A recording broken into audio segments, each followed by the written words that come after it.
الحمد لله نحمده ونستعينه ونستغفره ونعوذ بالله من شرور أنفسنا وسيئات أعمالنا من يهده الله فلا مضل له ومن يضلله فلا هادي له أشهد أن لا إله إلا الله وحده لا شريك له وأشهد أن سيدنا ونبينا وحبيبنا محمدا عبده ورسوله الذي لا نبي بعده.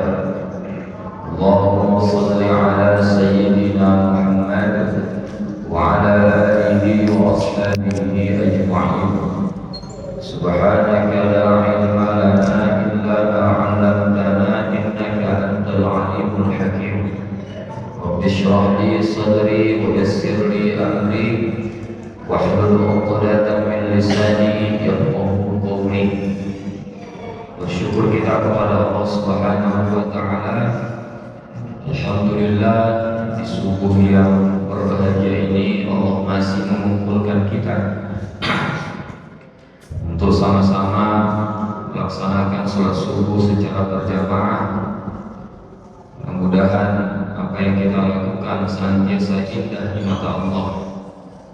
Apa yang kita lakukan bernilai ibadah dan kita lakukan semata-mata ikhlas karenanya, bukan karena yang lainnya. Selawat dan salam adalah senantiasa kita basahi lisan kita dengan ucapan Allahumma sholli ala sayyidina Muhammad wa ala alihi wa ashabihi ajma'in. Mudah-mudahan kita semuanya mendapatkan syafaatnya pada hari akhir nanti. Amin ya rabbal alamin.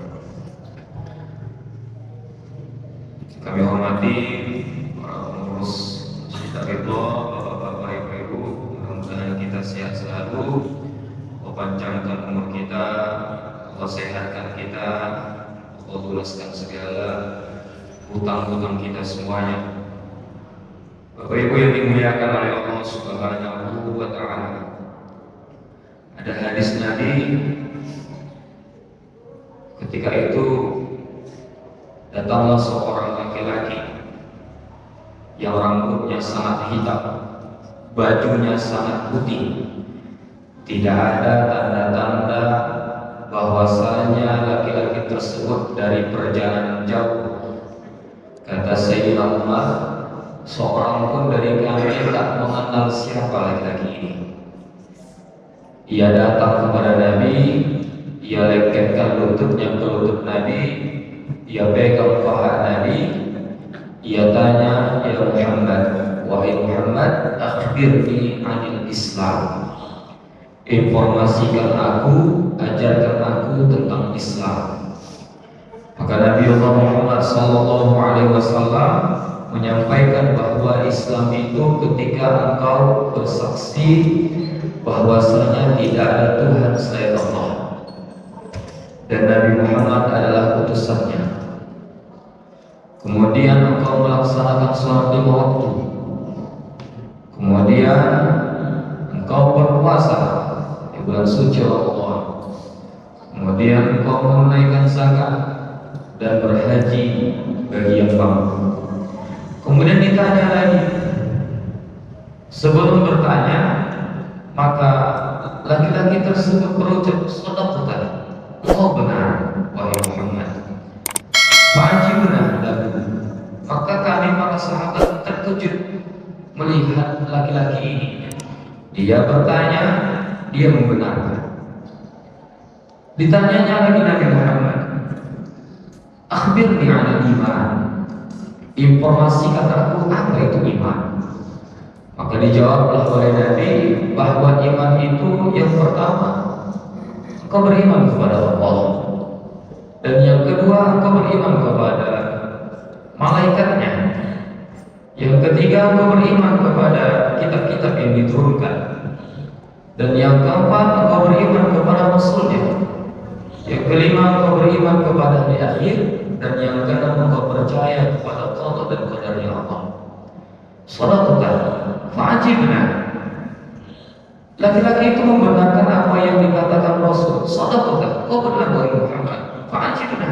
Kami pun merasa takjub. Masa pula dia bertanya, dia pula lah yang membenarkan. Maka ditanya lagi sama Nabi, akhbirni anil ihsan. Kasih tahu aku tentang ihsan. Maka ihsan itu kata Nabi Muhammad, anta'budallah ka'annaka tarah.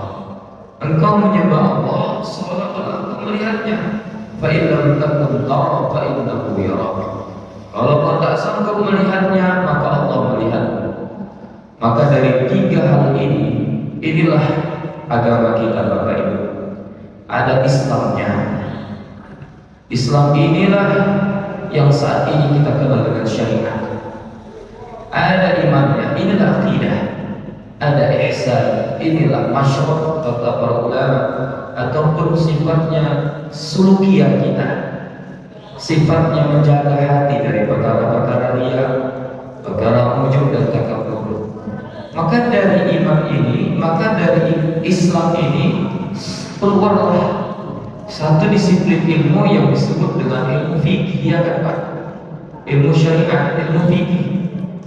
Kemudian dari akidah ini, dari iman ini keluar satu disiplin ilmu yang disebut dengan ilmu akidah, ilmu tauhid. Kemudian dari ihsan ini keluarlah satu disiplin ilmu yang disebut dengan ilmu tasawuf. Kalau orang Syiah bilang ilmu raqaiq. Kalau kawan-kawan Salafi kita bilang ini namanya ilmu tazkiyatul anfus, banyak nama, banyak versi namanya. Pokoknya berkaitan mengenai hati. Maka Bapak Ibu yang dimuliakan oleh Allah, fikih ini produknya para ulama. Makanya definisi fikih itu adalah lughatan secara bahasa. Fikih ini al-fahm, yaitu paham, pemahaman. Sementara menurut istilah al-ilmu bil ahkam asy-syar'iyyah al-amaliyah al-muqtasab min adillatiha at-tafsiliyah. Ilmu yang membahas mengenai amaliyah-amaliyah. Sholat misalnya, fikihnya, fikih sholat, fikih puasa, fikih zakat. Dan fikih ini adalah produknya para ulama. Fikih ini produknya para ulama. Al-Quran, Sunnah, kita ini awam tak bisa memahami Al-Quran langsung, tak bisa memahami As-Sunnah ini langsung. Maka ulama mereka punya kapasitas. Mereka menguasai Al-Quran, mereka menguasai Al-Hadis. Mereka duduk dalam permasalahan-permasalahan yang timbul, maka mereka mengeluarkan satu istimbat ahkam ataupun satu yang apa yang bisa kita ambil pemahaman dari satu nas ini. Itulah jadi fikih ini adalah produknya para ulama. Ya baik yang dimuliakan oleh Allah Subhanahu wa taala. Maka pembahasan fikih ini banyak. Ada yang berkaitan mengenai sifatnya ibadah, sholat, zakat, puasa, haji, ini ibadah. Ada yang sifatnya berkaitan mengenai jinayah, ada yang berkaitan mengenai sifatnya muamalah, ada yang berkaitan mengenai sifatnya munakahat, perkawinan ataupun al-ahwal asy-syakhsiyah. Jadi banyak kali permasalahan-permasalahan di fikih ini, tapi kita ibadah aja tak tuntas. Nanti masuk ustaz pembahasannya tentang taharah, ganti ustaz pembahasannya juga tentang taharah, ganti ustaz pembahasannya tentang taharah, tak habis-habis taharahnya aja. Sementara zakatnya tak pernah kita gaji, puasanya tak tuntas-tuntas, kemudian hajinya tak pernah kita gaji, tentang munakahatnya tak pernah kita gaji, tentang siasanya tak pernah kita gaji. Karena Islam ini adalah agama yang sangat sempurna, semuanya dikaji gitu. Jadi alhamdulillah pada subuh yang berbahagia ini kita akan membahas mengenai fiqhul walimah, fikih mengenai resepsi pernikahan. Ini fikih ini siapa yang mau nikah di sini? Jangan pula yang udah janda ingin nikah lagi kan, mana tahu gitu. Ataupun bapak-bapak pengen nambah lagi gitu. Ini kita membahas mengenai fiqhul walimah. Fiqhul walimah ini masuk pada pembahasan ataupun kajian al-ahwal asy-syakhsiyah ataupun fikih munakahat, fikih pernikahan. Fikih pernikahan ini banyak. Tapi yang akan kita kaji dan termasuk pembahasan yang dikaji oleh para ulama adalah fikih pesta pernikahan. Dikaji ulama ternyata. Ternyata masalah pesta pun dikaji para ulama. Jadi kata di dalam matan Nabi Syuja dikatakan bahwa wal walimatu 'ala al-ursi mustahabun. Melaksanakan walimah ataupun pesta pernikahan, mengundang orang makan-makan dalam hal pernikahan itu punya sunnah. Jadi buat walimah itu hukumnya sunnah. Wal ijabatu ilaiha wajibatun illa min uzri. Menghadiri undangan pernikahan ataupun perkawinan, menghadirinya itu wajib. Illa min uzri, kecuali orang ada uzur. Ternyata membuatnya itu sunnah. Dan menghadirinya, misalnya kita diundang itu wajib. Jadi misalnya saya ini buat anak saya nikah, misalnya kan Pak kan, saya buat itu sunnah.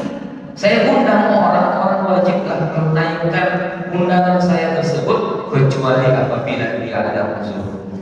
Maka walimah ataupun walimah ini apa definisinya? Definisi walimah ini adalah ismun, satu nama likulli da'watin yang sifatnya mengundang atau alamin atau menjamu makan yuttakhadhu lihadithil sururin aw ghairi. Ini dilaksanakan karena faktor bahagia. Jadi udah bahagia dia, misalnya dia nambah istri satu lagi, bahagia dia kan Pak kan, diundangnya orang makan-makan ke rumahnya karena faktor bahagia. Maka dari walimah ini, fokusnya walimah ini Pak, ternyata walimah ini bukan hanya tertuju untuk pesta pernikahan saja. Walimah ini banyak, pokoknya undang orang makan-makan karena senang, itu walimah namanya. Makanya ada namanya walimah safar.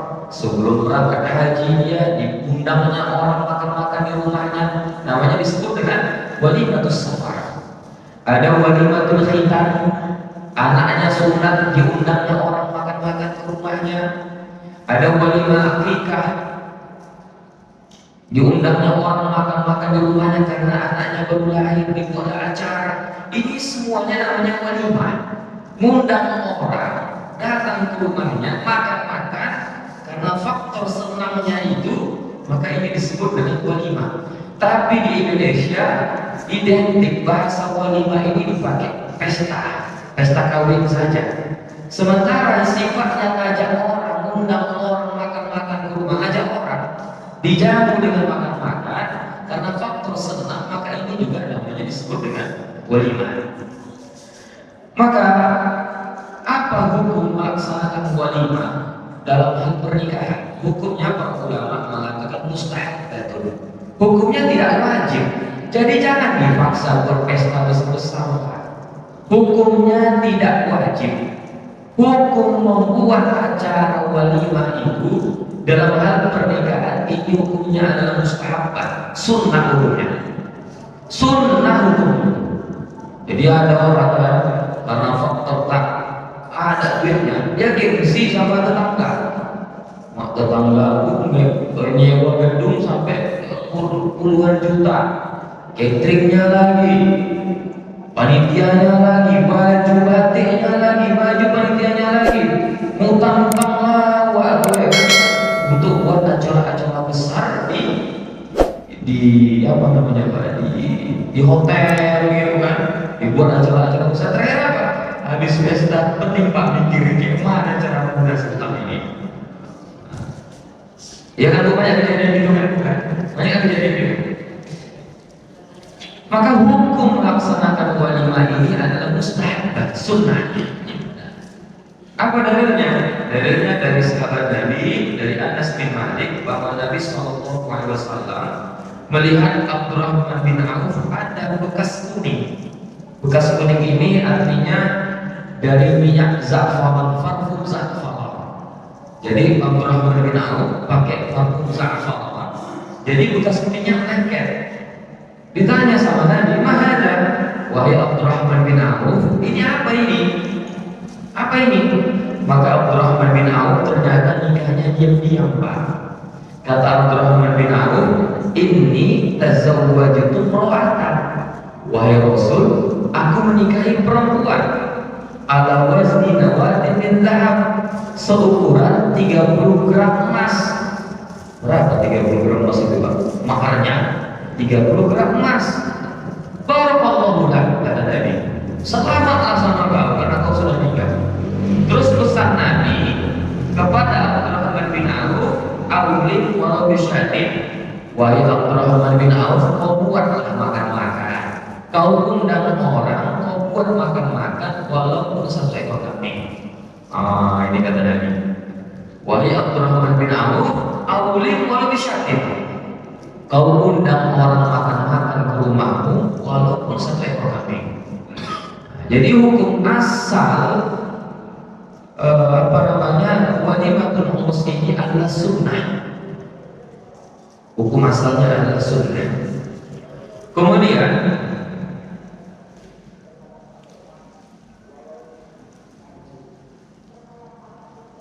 ada satu permasalahan yang harus ada satu faedah, kata Syekh Syamil. Kapan sih walimah itu afdal untuk dilaksanakan? Pesta pernikahan itu afdal untuk dilaksanakan. Al-afdalu fil walimati an takuna ba'da dukhul ma'al yani fihi. Dianjurkan, diutamakan membuat walimah itu setelah mendukhul istri. Misalkan nikah, didukhul dia, istri itu, dukhul itu cuma ada sahabat nikahnya ya. Campur. Nah, dukhul itu habis akad nikah, dicampurnya istrinya, barulah dia buat pesta pernikahan. Itu afdolnya kata para ulama. Itu afdolnya apa? Boleh nggak sebelumnya? Boleh. Sebelumnya boleh. Tapi afdolnya habis habis akad nikah, dukhul baru buat. Nah ini afdolnya.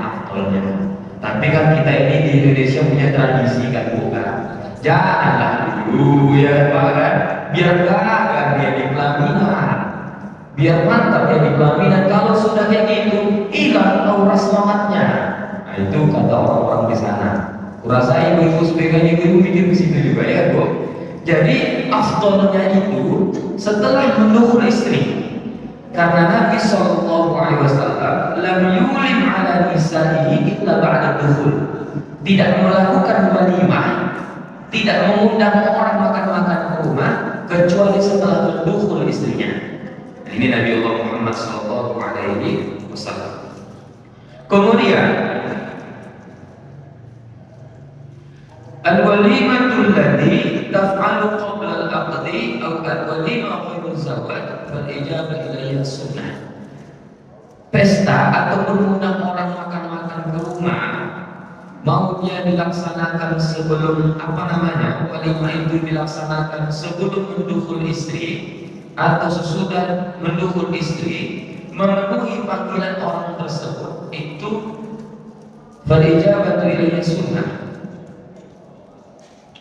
Selain, saya ulangi lagi Pak, walimah selain walimah pernikahan ataupun undangan selain pernikahan itu menghadirinya sunnah. Contohnya ada orang buat walimah khitan anaknya, diundangnya lah kita menghadiri itu sunnah. Yang wajib itu menghadiri pernikahan. Kalau menghadiri yang namanya khitanan itu menghadirinya sunnah, ataupun walimatul safar sebelum berangkat haji menghadirinya sunnah.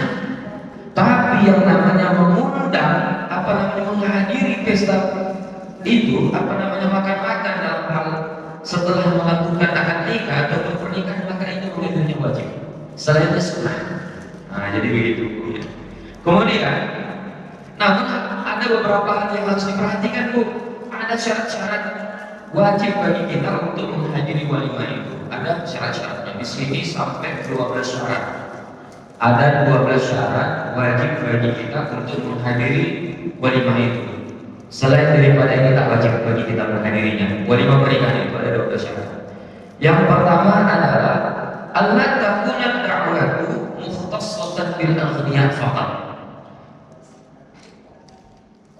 Orang yang mengundang itu ketika dia mengkhususkan orang kaya saja yang datang, maka ini tak wajib orang kaya itu menghadiri walimahnya. Begitu katanya. Dia tidak mengundang orang fakir, dia mengundang orang kaya saja, tidak mengundang orang fakir. Dalam hal pesta pernikahan, tetangganya yang fakir dia tidak undang, yang dia undang orang-orang kaya saja, maka di sini tidak wajib menghadiri undangan tersebut. Betul kan Pak? Makanya kata Nabi pernah bilang, syarrut ta'ami ta'amul walimah. Seburuk-buruk makanan itu adalah makanan orang pesta. Kenapa dia buruk? Yamna'uha ayyatiha wa yud'ana ilaiha ayyabbaha. Orang yang datang tidak boleh memakannya, padahal dia disiapkan untuk orang yang tidak datang. Jadi orang yang datang tak boleh memakan ini. Ini untuk orang sana. Ini untuk pejabatku ini. Oh tak boleh makan. Rupanya pejabat itu tak datang makan di situ. Maka kata Nabi dalam hadis tersebut, siapa yang sudah diundang untuk makan-makan dalam resepsi perkawinan itu, namun dia tidak datang, faqad asallallahu wa rasulah. Dia sudah bermaksiat kepada Allah dan Rasulnya. Jadi kalau sudah diundang, datang. Dan undangan tersebut ketentuannya wajib kita hadiri. Yang pertama, dia tidak mengkhususkan orang kaya saja. Dia tidak mengkhususkan orang kaya saja. Kalau dia mengkhususkan orang kaya saja, sementara orang fakir tidak dia panggil untuk makan, untuk datang ke sana, maka tak wajiblah orang kaya ini datang ke acara tersebut. Nah, begitu. Itu yang pertama. Kemudian yang kedua, ayyud'a ilaihal mad'u bi'aini. Dia mengundangnya khusus satu-satu, Pak. Assalamualaikum Wak, datanglah Wak ya, anak kami mau nikah ini. Datang Wak ya. Itu wajib datang.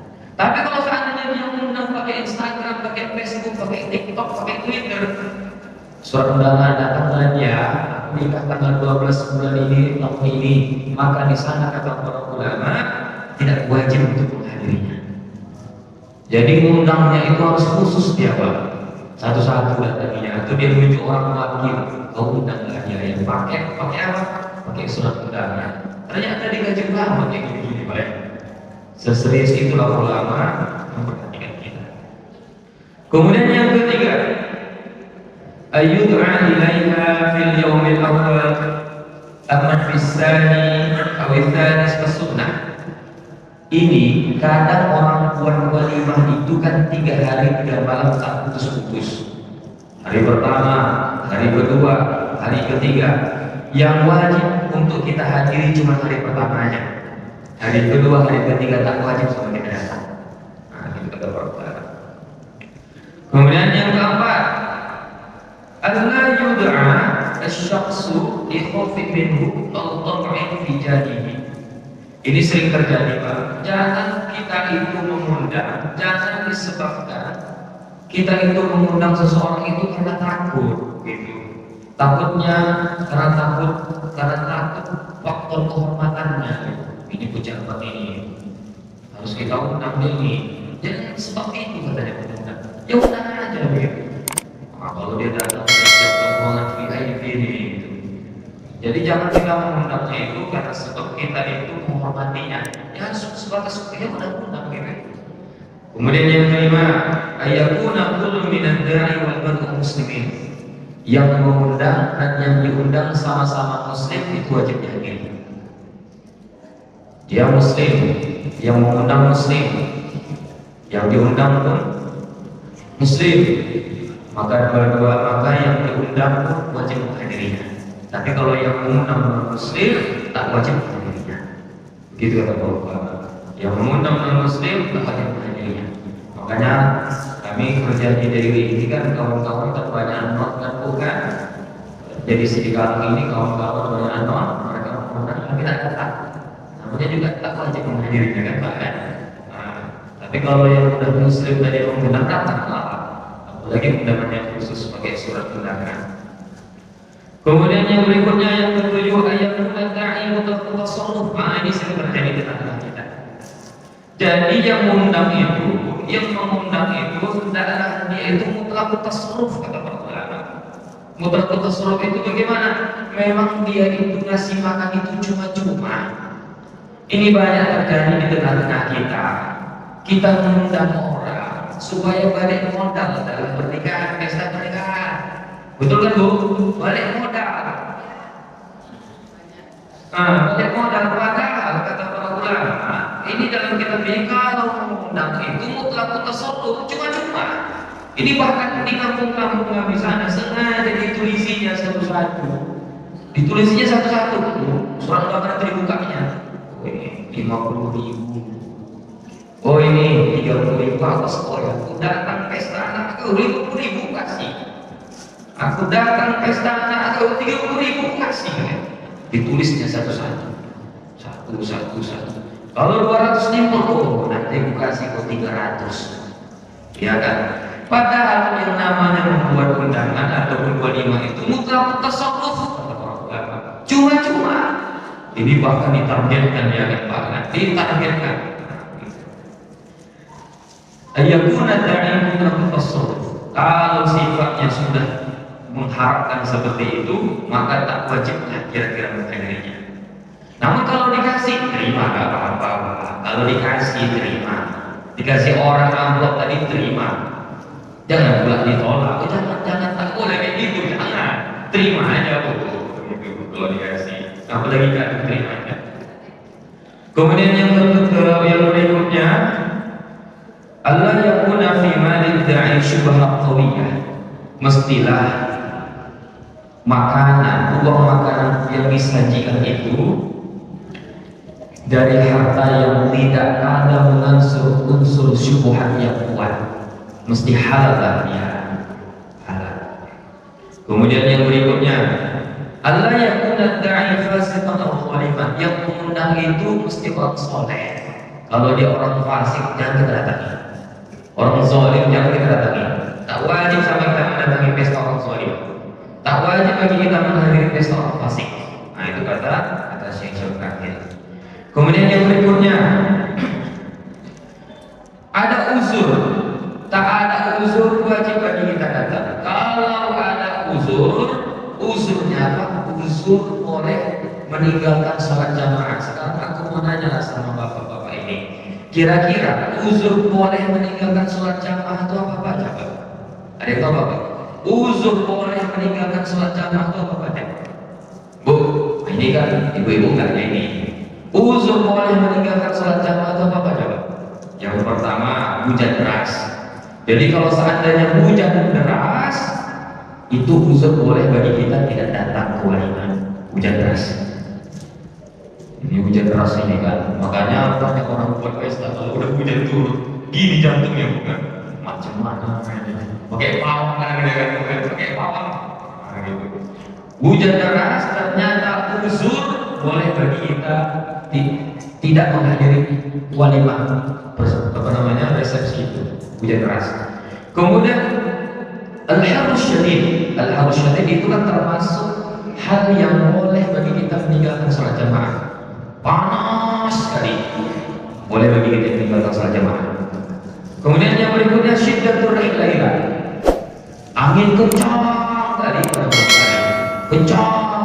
Maka angin kencang ini boleh bagi kita meninggalkan sholat jamaah. Kemudian yang berikutnya syiddatul wahal. Lumpur tanah itu sampai berlutut kayak banjir kemarin. Lumpur sampai berlutut itu macam orang itu kan susah ke masjid, susah untuk melaksanakan sholat jamaah. Maka bagi mereka uzur, mereka boleh untuk meninggalkan sholat jamaah. Kemudian yang berikutnya syiddatul marad, sakit dia, ataupun dia menemani orang sakit, maka boleh baginya untuk meninggalkan sholat jamaah. Kemudian yang berikutnya al-khawfu 'ala nafsi wal irad, menjaga diri ataupun menjaga kehormatannya, misalnya takut nanti dia itu kena begal atau apapun yang sifatnya membahayakan dirinya, maka boleh bagi dia meninggalkan sholat jamaah. Yang kedelapan, mudafa'ah hadatin, nahan betul, nahan pipis, tak tertahannya lagi waktu jamaah sudah masuk, maka boleh bagi dia untuk meninggalkan sholat jamaah. Kemudian yang kesembilan, memakan makanan yang bau yang susah untuk menghilangkannya, misalnya makan jengkol, baunya sampai keciuman satu masjid nih, dia makan tak masuk gigi pula dia, maka boleh bagi dia meninggalkan sholat jamaah. Maka ini hal-hal ini juga boleh bagi dia untuk meninggal tidak menghadiri walimah. Namun posisi seperti ini, pada posisi seperti ini boleh bagi dia untuk meninggalkan ataupun tidak menghadiri walimah tersebut. Kemudian yang berikutnya,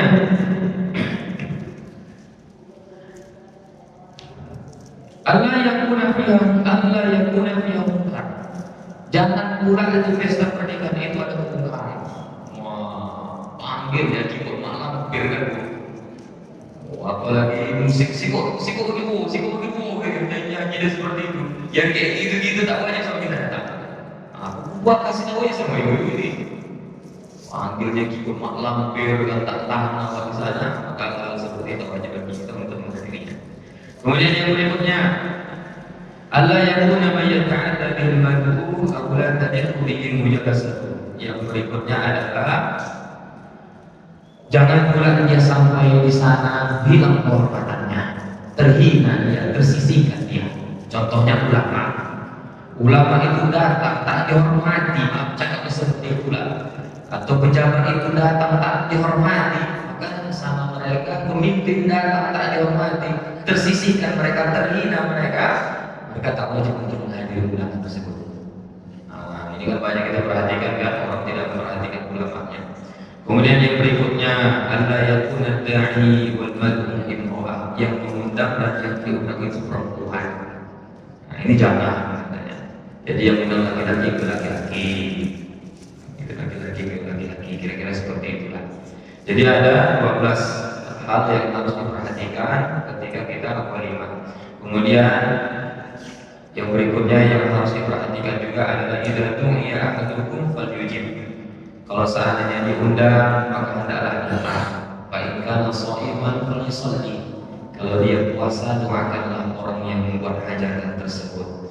Wa in kana muftiran falyut'im. Kalau seandainya dia tidak berpuasa, hendaklah makan.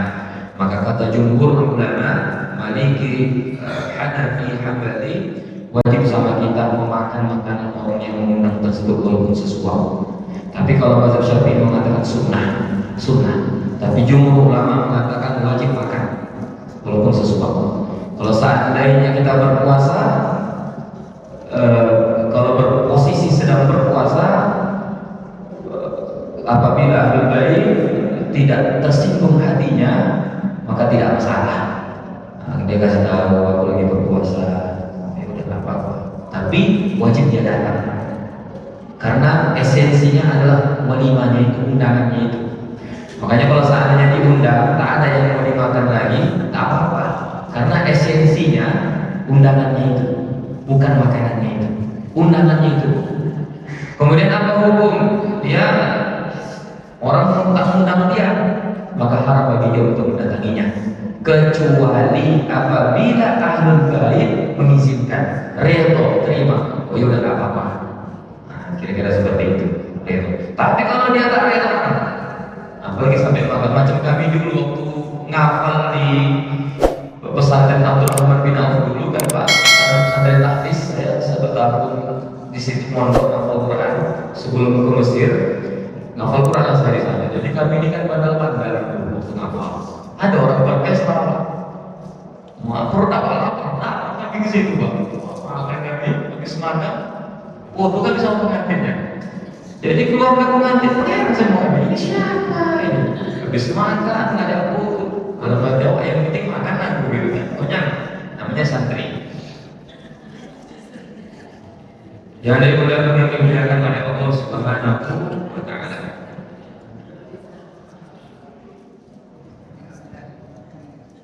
Mungkin itu aja dulu. Sebenarnya mungkin tanya jawab. Nasrullah wa qarib, yang benar datangnya dari Allah, yang salah datangnya dari Nabi. Ada yang mau bertanya Bu?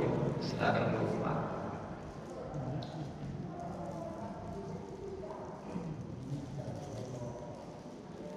Enggak ada jawabannya ini. Ada Bu?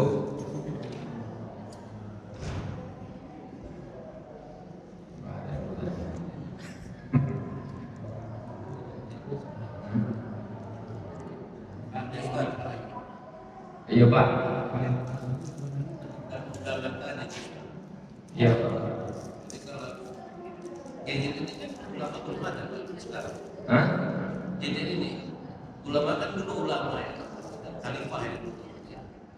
Yang masalah undangan tadi, dengan langsung sama pakai gadget tadi. Jadi ada pengertiannya nggak wajib datang gitu. Kalau saya dengan yang lain itu sudah dianggap aja mereka datang ke Simakan. Oh begitu. Iya, karena kan ini kan teknologi. Teknologi ini kan menyampaikan orang kan lagi ya mungkin kesempatan untuk berkunjung tidak, tapi dia melalui pakai gadget aja. Gitu. Ini apa ya? Mungkin salah satu perkembangan zaman ya. Ya dulu mungkin gadget nggak ada gitu. Jadi orang-orang dulu kan dia langsung ke rumah. Itu mungkin di kampung saya juga pernah ada di kampung. Dia langsung datang ke rumah. Tapi kalau untuk supaya dengan apa ya dia pakai gadget aja. Kalau dia pakai gadgetnya yang sering terjadi Pak, ini maksud saya. Macam saya dulu nikah, saya kan era milenial saya nikah ini, gadgetnya saya ini. Jadi dibuat pengumumannya, undangannya itu di Instagram. Di Instagram itu sifatnya secara umum, secara umum. Namun kalau dia sifatnya mengirim melalui gadget, yang dia berpribadi itu legal Pak, boleh. Yang tadi itu kan dia umumkan secara umum diundang, datang kalian ya, gitu. Datang ke pesta saya. Hal-hal seperti ini sunnah. Namun yang sifatnya kalau dia gadget langsung, kan ada sekarang ada canggih undangan pakai apa itu? Undangan digital. Undangan digital. Hal-hal seperti ini, maksud saya Pak, ini yang wajib untuk dihadiri. Seperti ini. Tapi kalau yang sifatnya umum seperti itu sunnah ya. Karena dia umum. Ini yang ngomong ulama kontemporer juga Pak, masih hidup sampai sekarang. Saya cerita kalau dia berkembang digital, itu saya rasa itu wajib dihadiri dengan digital. Apalagi sampai nama kita dibuat di sini.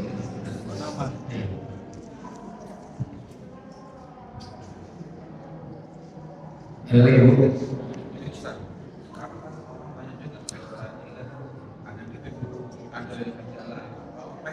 Jalan boleh tidak mengganggu ketertiban orang lain?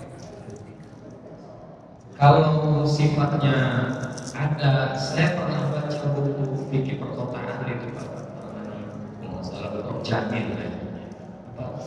Fikih perkotaan Rektor Peruni Pak, dia dalam buku fikih perkotaan. Jadi dia buat seperti ini lah, kalau seandainya sifatnya masih ada jalan alternatif, itu boleh jalan alternatif. Tapi kalau nggak ada cuma itu jalannya, habis nggak bisa lagi jalan yang lain, itu jelas nggak boleh. Tapi kalau seandainya ada jalan lain dan dia dapat izin, malah itu boleh. Yang tak boleh itu cuma itu jalan satu-satunya, itu pula yang dipakai, sehingga bingung orang mulai dari mana lagi. Itu. Jalan-jalan protokol itu kan ada tutupnya kan? Iya. Ya artinya kalau ada pemerintah membayar dia kan selesai masalah ya. Iya. Kalau ada jalan alternatif masih boleh, tapi kalau cuma itu saja, boleh. Oh, dari Tadi berkaitan